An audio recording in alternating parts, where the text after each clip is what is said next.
I just wanna have peace. Pay for the bill, let them take my card, never see the receipt.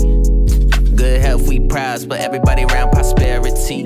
What's up, guys, and welcome to the Livbtr podcast. This is your host, Jay Siano, and this is the show for people trying to optimize every area of their life. Let's go. I just wanna have peace. What's going on, everybody, and welcome to another episode of the Livbtr podcast. I'm your host, Jay Siano. Today we have Joey Angelo, one of my longtime buddies. We met in college and we share a lot of similar life experiences. We both lost our mother after college, shortly after college, and we both were working corporate jobs right out of college and moonlighting in the nightlife industry, which is really how we became friends. So we talk a lot about Joey's businesses and optimization of all areas of life. I'm excited for you to take a listen and hope you get a lot of gems from it. Enjoy. What's up, guys, and welcome to another episode of the Livbtr podcast. I have a buddy of mine that I've known for a really long time with a vast background that I'm excited to dive into, Mr. Joey Angelo. What's up, Joey? How are you, my brother? I'm doing great, man. How you doing? I'm good, man. Get my Monday on. It's okay. That's it. So, you know, we have to kind of start off talking about the fact that, like, I'm walking in the city last week with a client and just bump into somebody coming out of like a store or a deli or something, a cafe. Food, eating as usual. Eating as usual, and it was you, Joey. That was hysterical, and that's why you got to love New York City, right? I mean, it happens 100 times a day. It's crazy. Well, when you know as many people as you do, it literally happens 100 times a day. Also guilty. Yeah, right. Which is what I think one of my favorite things about you, and you know, we share a lot of friends in common and so forth. But in the spirit of the Livbtr podcast, I want to talk about like what works for you in all things growth. But I want to start off with your career and your background. So if you could give the audience a little background on yourself. Yeah, totally. Post college, when we knew each other then too. Yeah. Hit ourselves, but let's tell the truth. I actually went into the beverage business as a whole. I was bartending. I bought a part of a lounge that we opened in 2023. I was kind of doing both while still doing the full-time job to keep mom and dad happy, right, during the day. Wait, what year was that? This was 2002. 2002. Okay. 2002. Yep. Wait, was that Calico Jack's or was that after? You're absolutely yes. So I was bartending at Calico Jack's. Yeah.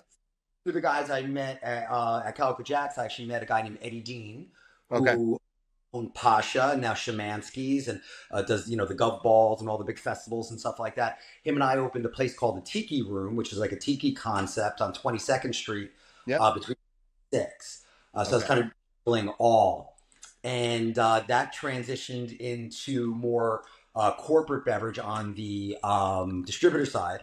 Yeah, had an amazing career that I pretty much owe everything to be honest, Jay. That 15 years, I from day one, kind of grew myself to be the #1 writer in the company. Won the President's Award 12 consecutive years in a row, which is like their highest honor. And from there, I mean, just went to, well, you know what happened next. So. I do. I know exactly what, but we have to stop for a second because do you even realize that Calico Jack's is now a solid core? No. Is that crazy? Crazy. It's nuts, man. So my first job out of college, like day one, me and Eugene Rem. Yep. We had the same job. One of our fraternity brothers, a little bit older, he got us a job at the History Channel. And we were sick. Was that something that you were like aspiring to like be at the History Channel, or I mean, how does that happen? Run out of the door and never come back is more like it. Yeah. It was a standard cubicle, no windows. I mean, it was, when I tell you, the worst 2 years of my life. So I had Eugene. He was like 2 cubes away, just to keep me sane. But we're sharing a 1-bedroom apartment. Okay. It was his plug. So he got the actual bedroom. I had to put up a wall. And every morning, 8 a.m., we take the subway together and, just went there. But it's all just admin work. I mean, stacks of papers, just Garbage, man. It was the worst. And right after that, I would run to Calico Jack's because I had to be there at 6 o'clock to bartend. Yeah. Man, I would close that place every single night. I did that Wednesday, Thursday, Friday. I'm talking getting out of there at 4 o'clock in the morning, getting home, sleeping for maybe 2 hours, back at the desk at 8, not 9, 8. Yeah. And then on Saturday, I kept my bartending job at Hofstra. So I drove back to Long Island. But, was that like, that was pre-Crabette's, right? Like, what was that place called? Yes. It was Crabette's. Monterey's. Okay. Wow. This is an awesome like trip down memory lane because, I would just, and that's a good kind of segue because, I would just party several nights a week and obviously the weekends. And I also had to be at a desk at 8 a.m. And I remember literally getting home, showering, and getting to my desk. Oh, so hungover, like still drunk, not even hungover. When I transitioned, when I kind of put all that aside, the bartending and stuff like that, and went more corporate on the beverage distribution, we had Friday meetings. They call them GSMs, general sales meetings, and they were from 8 till 5, like classroom style. Oh. Basically, all the big suppliers would come and do their, song and dance and yada, yada. But, we're 24, 25 years old, a bunch of young guys all starting in the industry together, which a lot of that crew I came in with, gangster after gangster, man. Obviously. Organic, like awesome crew that we came in with $20 together and like some just, destroying. But we would go out all night Thursday and just literally go straight to that meeting. And like, I got the sweats and grabbing the coffee. I'm like, that clammy, sweaty, awful feeling. All too well. We go through that and then we go straight to the Hamptons. Of course. Yeah. And for the people listening who may not know who Eugene is, just give a quick background on Eugene.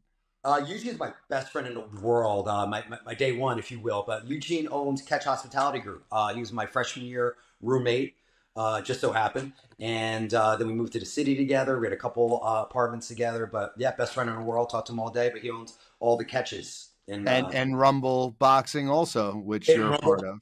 Yeah. I'm a investor of too. Yeah, that kind of started my, I guess, wellness career. Obviously always into athletics and sports, in some kind. But that really kind of kicked off my entry into the wellness space.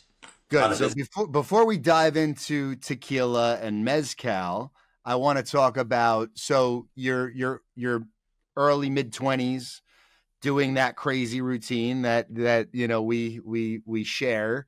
And what that was, JJ? That was the grind before we knew what a grind was. That's right. Guys like you and I are built a little bit differently, and it's just, we were grinding, not even knowing we're grinding. And it was more like, it was like a party grind, right? Like you were having a good time. And at that age, you could do that and not burn out. Like you could just literally be on 2 hours sleep and do it all over again. At a very early age, we figured out how to monetize that hustle and be super aggressive. But still 7:59, you're in that chair no matter what. It doesn't matter. Exactly. No excuses. That's the discipline, man. Discipline. That's right. So from there, tell me about like how does your lifestyle change, from your mid-20s till now? You're very fit, you're super into working out, but kind of from that point, and were you back then, was like working out an important thing to you when you could squeeze it in?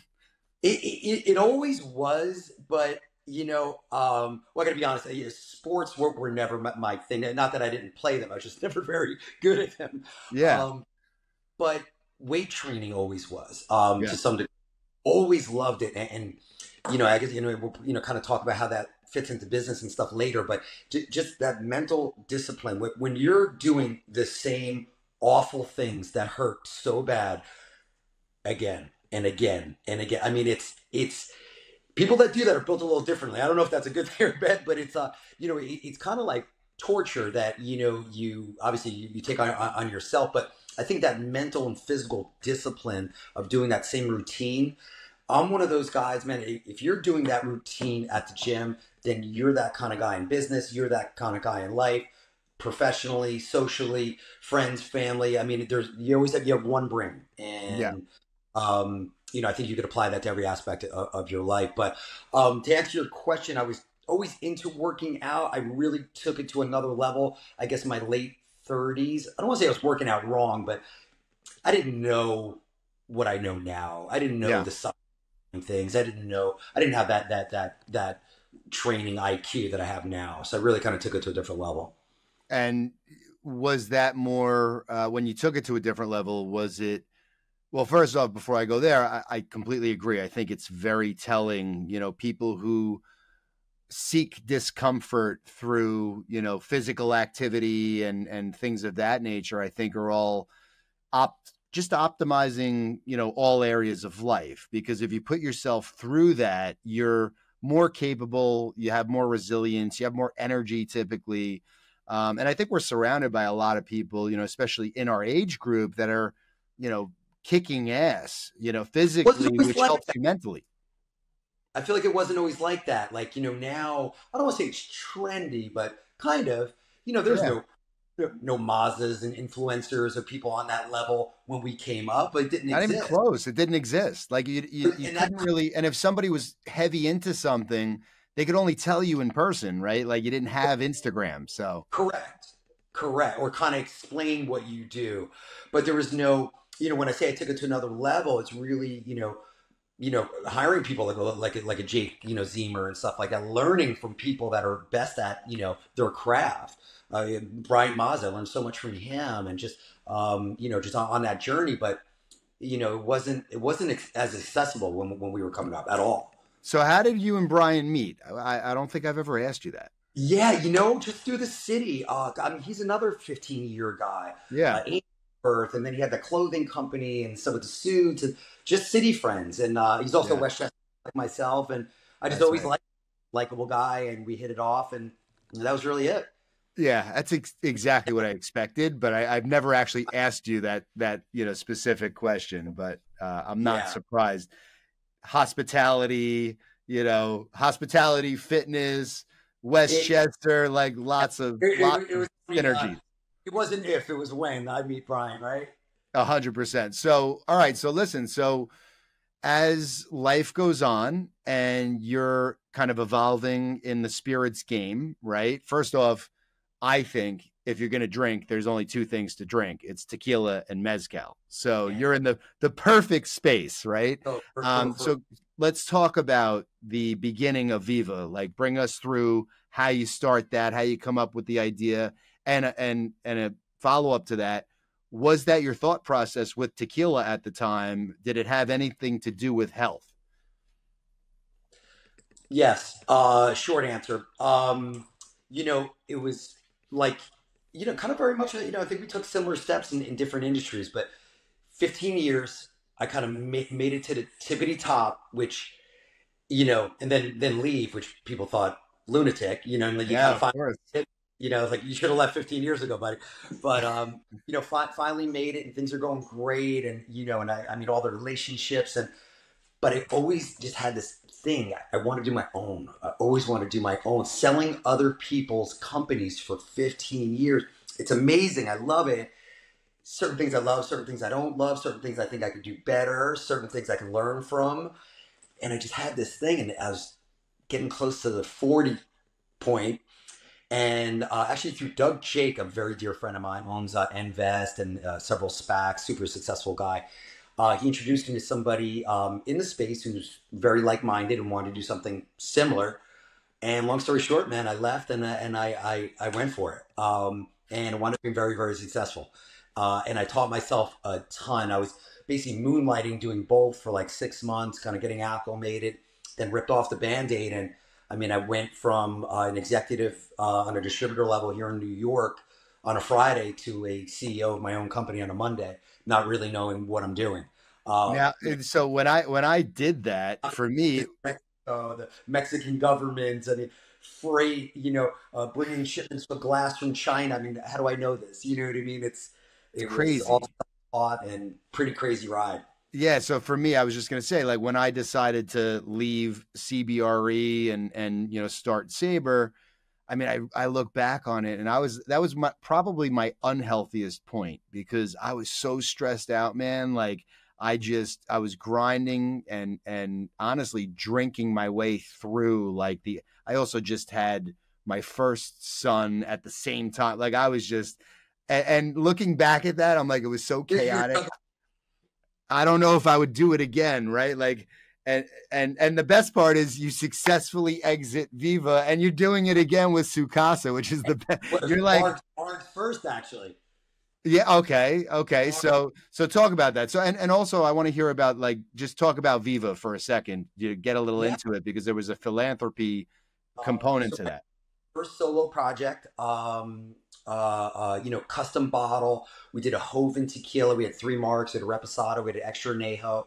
We did things a little bit differently. We really tried to disrupt the space, but I hate using that word, but we were doing that organically before that was like a buzzword thing, disrupting, blah, blah, blah. Custom bottle, something people never saw before. Really branding was secondary. The bottle was covered in triangles, and that was essentially like our Nike swoosh, where the Viva logo was really tiny in the left-hand corner. We wanted the triangles to be the brand. That was the Starbucks. That was the Nike. Right? You see that swoosh, you don't have to see the word Nike. Yep. And man, for 4 years, we just, really just hustled that brand. My entire life was New York to Los Angeles to Vegas to DC to Chicago to Florida, back to New York. I did that for just about 4 years. Got to almost 30,000 cases, and learned so much, man. We had really no employees. Had one office manager, and that's kind of it. Well, listen, I know how you operate, and that's what I want to learn from you. Like, how can you keep that pace up for 4 years of grinding your face off? Like, what do you do? Tell me about that. It was really tough, but I had a goal, and it was a different time, this is like 2017, 2018, but you need to get to a certain amount of sales in order to have the big boy conversations. And that was just my goal. I was tunnel vision, got to get to that amount. And to your point, it got to the amount. Jay, I couldn't sell another bottle. I mean, sure. That's when I started talking to, so some of the bigger suppliers and stuff like that, and got an investment banker and put together a really good program to kind of put this on the block. Not necessarily sell the entire company, maybe a 50-50, maybe a 70-30, but, get incorporated into their wheelhouse and get a marketing department, get salespeople, let's really scale the shit out of this. You brought it as far as you could on your solo mission. Totally. But so tell me, but I'm curious, like, what's your daily routine like? And did it change at all, from then till now? Like, what do you do every day? What are the non-negotiable things that you do? How the hell are you able to travel like that and not get sick all the time?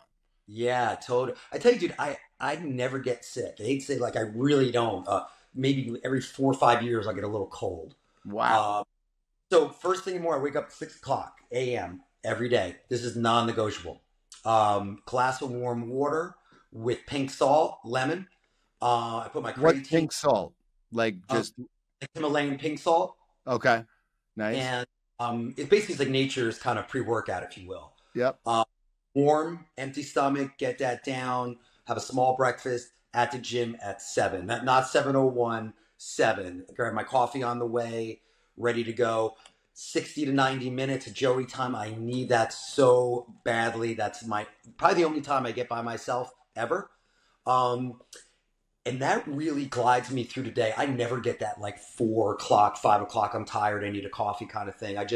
Because my days don't end. It's meetings all day, admin stuff, Zooms, blah, blah, blah, cool stuff like this here and there. But mostly just meetings and meetings and meetings. But then at night, I'm entertaining. Probably 5 nights a week. Oh. So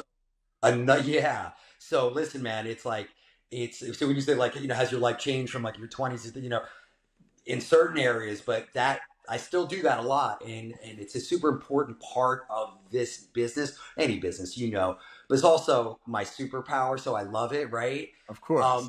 But you're banging steaks every night and pastas and no bueno. Right. So more emphasis on my macros, non-negotiable, gym, non-negotiable, my cardio, non-negotiable. But that helps me, being able to entertain and eating restaurant food 5 nights a week. Tell me about, so you're at the gym. Is it 5 days a week, like weekdays, and then you change it on the weekend, or is it? I weight train 6 days, Okay. and on Sunday, walk on the treadmill just to get a little sweat. That's like my rest day, but an active rest day. So if you're at the gym for 60 to 90 minutes, walk me through like what 60 and 90 looks like, and what cardio is, versus the weight training. So this is kind of tying everything in together, like the whole basis of your podcast, which I love. Yeah. My secret is just my personal opinion. This is what I do in life, fitness, business. Simplify. People make things so complicated. My superpower is doing this, and I try to make it as easy as possible. So I do a full body routine. Well, first of all, I get to the gym. I do a incline treadmill on 15, around 2.5 to 3.0, 15, 20 minutes, nothing crazy, just to get warm. Okay. Yeah, the 15 inclines, no joke. It is no joke. You're soaked. It's great. It's a real nice way to get warm. Also, while managing my calendar, flagged emails. So it's just enough, like you're not huffing and puffing, so you can kind of get your stuff done too. I wouldn't make any phone calls or do a podcast, but I can manage my calendar a little bit. So I do that, and then I get into a full body routine. So I do legs, chest, back, shoulders, thighs, tries. If I have time, a little ab work. So I do 4 sets of every body part. This is why I like it so much. So in order for muscle growth, you need about 15 sets per body part per week. This gives you 20. But also, if I'm doing 4 sets of legs as opposed to 16 or 20, I mean, I'm going for it. What can you do 4 sets of, right? Again, simplify. So I'm giving not 100%, I'm giving 500%. And I saw a huge difference in my physique once I changed it up from the, back and buys, chest and tries, which I did for years. Nothing wrong with that. But this is more, I think as we get older, kind of really an aesthetic heavy, disciplined workout. But you could just really give it your all, and then you blast through legs. Now I got a fresh chest, and my chest is fine. I didn't touch it. Blast through that. Give it my all, then back, so on and so forth. So you're really giving 500% of every single body part. And I do that 6 days a week. You do. So is the full body routine the same every day, 6 days a week? No, it really it changes. So like today was squats, maybe tomorrow's leg press. As long as it can really be anything, as long as it's a leg, a chest, a back, a shoulders, a buys, a tries. That's awesome. Yeah. I mean, it's an interesting way to think about it, because I'm also, the way that you have to entertain at night is very different. I'm typically in fitness studios with people during the day, and oftentimes obligated to do a workout, or a class and things of that nature. And I'm realizing now, I'm 90% through an injury right now. And I'm realizing like I need to be way more disciplined and committed to doing my routine, and not just jumping into other people's workouts, like because I feel obligated to. And for sure, it takes me off my game.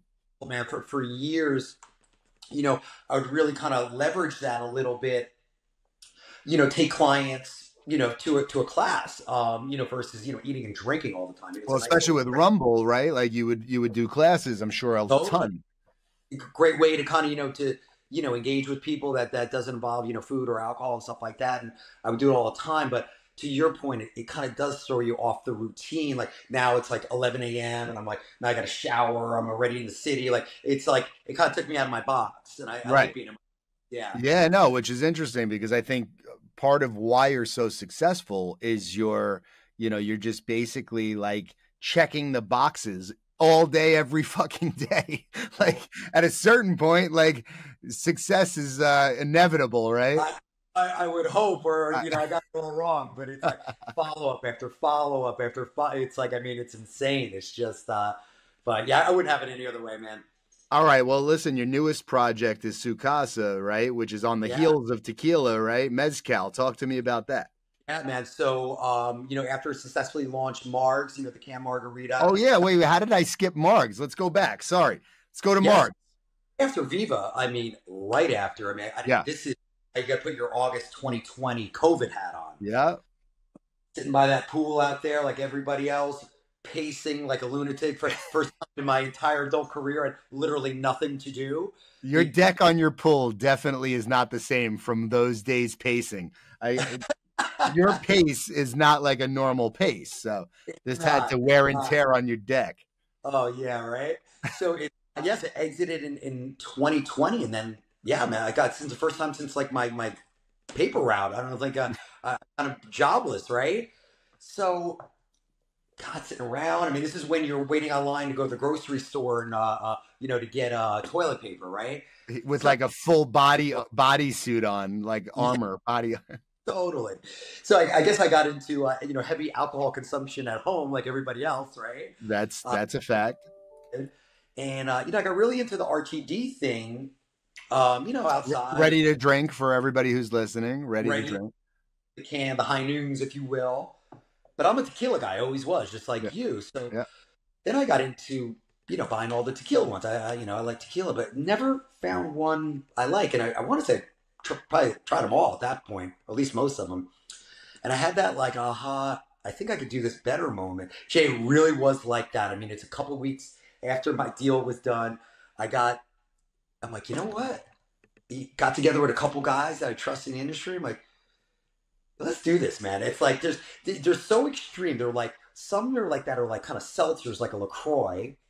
And then you have some that's literally a glass of sugar. I mean, like, 50, 60 grams of sugar. Coca-Cola has like 30 to give you an idea. Damn. And like just, in the middle of that's like sessionable. And they all use that aspartame, that fake like sweet and low kind of, nasty ingredient for the sweetness and to keep the calories low. So hence MARGS was born. We trademarked the name MARGS and it's a margarita. That was everything. Perfect.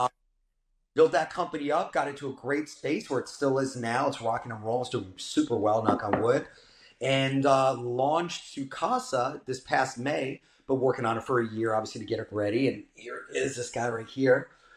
Yeah, it's beautiful. The bottle's awesome. Like being through the journey with you, like just love watching. Yeah, totally, man. Every step of the way, custom bottle. I don't know if you can see the bugs here, reminiscent of a water glass at a Mexican restaurant type thing. So with the mezcal, just kind of breeze through it quickly. Like we read so much in all the trades that mezcal is going like this, and it's double-digit growth and catching up to tequila. Yet I always found it odd that if you ask anybody outside the industry to name two mezcals, humada, nothing. I can't even name two mezcals now. It's like exactly my point. And you're a young guy who's out and about and in the scene. Yeah, of course. And if you ask people to name vodka, gin, rum, or anything else under the sun, they'll shoot your ear off. So I kind of did a deep dive on why that is. And my personal why is most of them are stock bottles. Most of them, heavy tattoo, skeleton, dark, death kind of vibes, like very day. Which mine is, the exact opposite. Mine's more namaste and that kind of vibe. Which also makes sense, by the way, because a lot of females drink mezcal. Like that was always, and as you were telling me you were doing this, I'd be out with my team and we have dinner and the women would be ordering mezcals, cocktails, and I was like, wow, Joey's onto something here. He's right. It's you see it, and what I really noticed, again, being out and entertaining at night, you see people just like, oh, I'll have a mezcal, like no one's saying the name, and it's because they can't pronounce it, Jay. That's what a lot of these things, and none of them are top of mind, right? Like obviously, this is a lot of marketing and branding is top of mind, right? For sure. And I think mezcal as a category did a pretty poor job of that. Not every, just most. And a lot of them are pretty long Spanish names that are very difficult to pronounce for the average American consumer. So I trademarked the name SuCasa, staying true to the roots, but a name that, flows and really kind of falls off the tongue. And Mi Casa SuCasa, play that game all day long. But to your point, with females getting into it and stuff, I noticed it as well. Typically mezcal is very smoky and aggressive. And I really brought that down working with my producer, almost about 14 months. So it's much more tropical, agave forward, more vegetal, very, very much more approachable. And more of what you love in tequila. So automatically triggers that, oh, I like this, and then the smoke kind of comes after. So more round, and it really made for a much more accessible product. So it's interesting because I slowed down my alcohol consumption just as a result of doing 75 hard twice in 2022. And then since alcohol free in 2023 rhymed, I was like, you know what? I'm just going to test myself just because I love challenging myself. Right. So the funny part is I'm almost at the end of the year and I haven't tasted SuCasa for that reason. I haven't tasted anything. And, you know, but I do want to talk about how the fitness industry as a whole has embraced tequila in a major way. And that's, you know, how I started to, before I removed alcohol, I started to only drink tequila, and all the homies, you know, Ann and I from Solid Core, like we would just drink tequila, put an orange in it, like just, you know, keep it simple. And, you know, it's funny because everywhere you turn, people are talking about like how tequila is healthier for you, whatever it is, and mezcal too, right? So I'm just curious to get your take on, you know, and I'm sure there are ones that are better for you than others and whatnot, but kind of walk us through that, because I think a lot of people listening should know, you know, what they should be drinking and what they are drinking, maybe with some popular brands that they think are healthy and so on and so forth. So it all comes down to the glycemic index, and that's really why kind of overnight it became the fitness cocktail. Right. So I guess like, you know, first and foremost, like for me, again, who's, you know, out and about, you know, every night, and I mean, it's calories and stuff, it's alcohol, you know what I mean? You really want to control what you can control, you know, with the food. Like, listen, you know, if I go out with a bunch of guys and we're going for steaks, like I'm not going to get a salad with a dressing on the side, but I'm also not going to have a 16-ounce T-bone to myself. You know what I mean? It's like, you know, get a lot of veg, have a couple pieces of steak. You know, you got to just eat around it. You know, do the best you can, right? Yeah. Same with alcohol. So, you know, mixed drinks, cocktails and stuff. Yeah, I mean, they're fun and all, but a lot of sugar, a lot of, you know, additives and stuff like that. Bad headache. Again, I'm an early bird, can't have it. So the tequila soda really kind of morphed into like that fitness drink, and even just rocks. Like I just get, you know, I like to drink it on the rocks with that orange peel, like you said, and you know, and you sip it. But it really, it's the sugar level, it's the glycemic index, and tequila and mezcal and all things agave have a very low glycemic index. So it is, if you are going to drink it, is hands down the healthiest option. Yeah, for sure. And I always felt just cleaner, you know, by drinking tequila and also no hangover really. Like I never get a hangover. You know, obviously, you know, consumption is one thing, but it's certainly the cleanest alternative for sure. So out of curiosity, how would you say that your entire life, you know, has evolved from your 20s, from actually college, like when we first met, till now? Like what would you share with people about just general life optimization and things specific to your success? Because, you know, you're surrounded by super high performing folks and you're obviously a super high performing person. What could you share with the listeners just about overall life optimization? I can only speak for myself and but you know, again, simplify. I caught myself many times going really wide, you know, especially as a day one entrepreneur. You know, a lot of it has to do with money. Like you got to do it yourself. We're going to hire 100 people with what capital?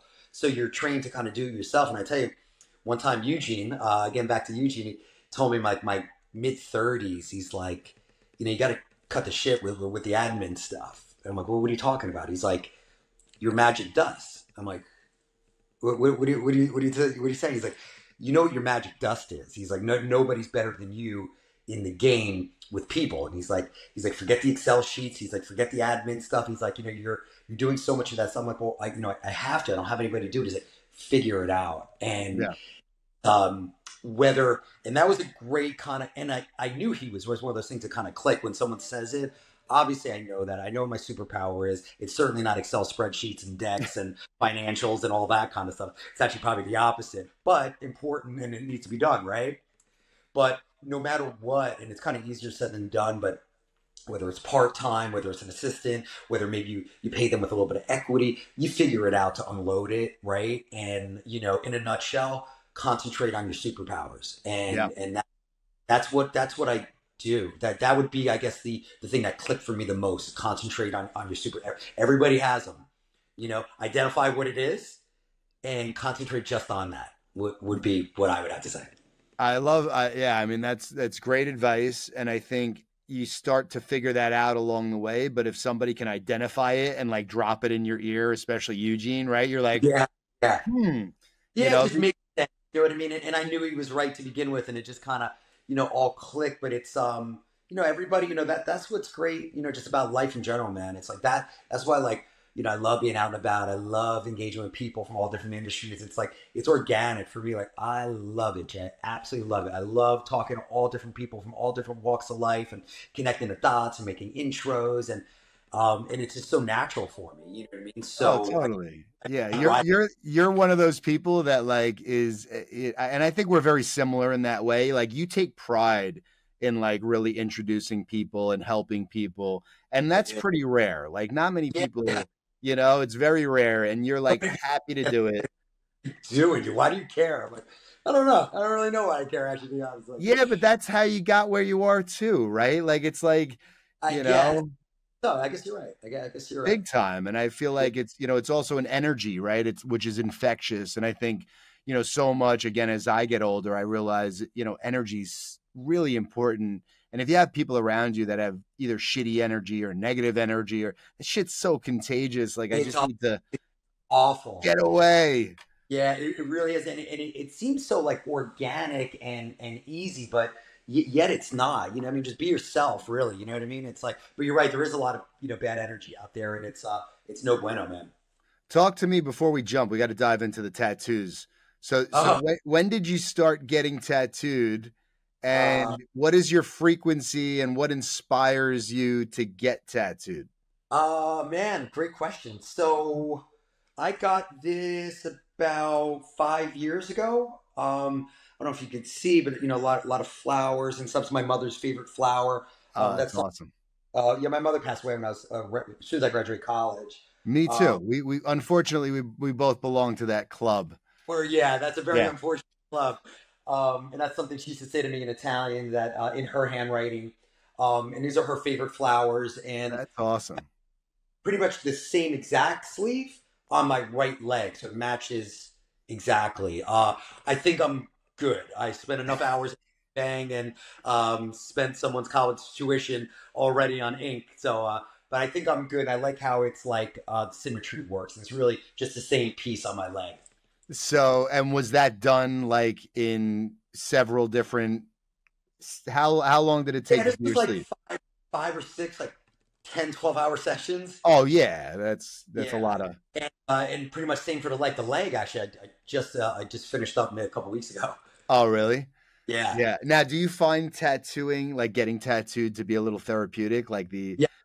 Me too. I love that. I got the zone out. I got my headphones in, and you know, me on my phone a little bit, but just the sound and kind of. I do, and it doesn't hurt like people think. It's more annoying than anything. Yeah, I mean, once you get under that armpit there, it's not fun. Let's be real. How about the shin? I don't have leg tattoos. Ooh. Yeah. It was just last week. But when I tell you, you could hear it on the bone. I mean, you hear the vibration of the gun on the bone, and it's like my whole leg was done. So it was hours and hours of that. Ooh, yeah, there are parts that are definitely painful for sure. Yeah. And then you just brought up, you know, something obviously that we share that you know was a tremendous effect on me and, you know, my mental health, you know, losing my mom and trying to keep everything together, and you know, especially at like 21, man, where you're just like discovering yourself. Like it was like I just graduated, you know what I mean? I just moved to the city with my best friend. I just got my first job, like all those things like you want to share, and then it just. I knew that, but like I didn't realize that we literally, like, while we were going through the same grind, the days in the office and then the nights out, and then, you know, both kind of dealing with that loss, that tragedy, Yeah. It was a rough time for me, for sure. Wrecked my whole life. Yeah. And I'll tell you what, like, not to, hopefully it doesn't sound dark, but it dark's doesn't. Okay. I mean, now that you're in the light, dark's okay, right? It doesn't get better. Yeah. People think all the time, like that's not true. And you don't ever want to do that. Time doesn't make things better. Time makes you forget, and that's awful. You never want to forget. You know what I mean? That's why this is her handwriting, her flowers, her favorite. Like, you never want to forget. You know what I mean? So, but it doesn't get better. It does not. I would agree with you. It never gets better, and at every stage of life, it gets a little bit.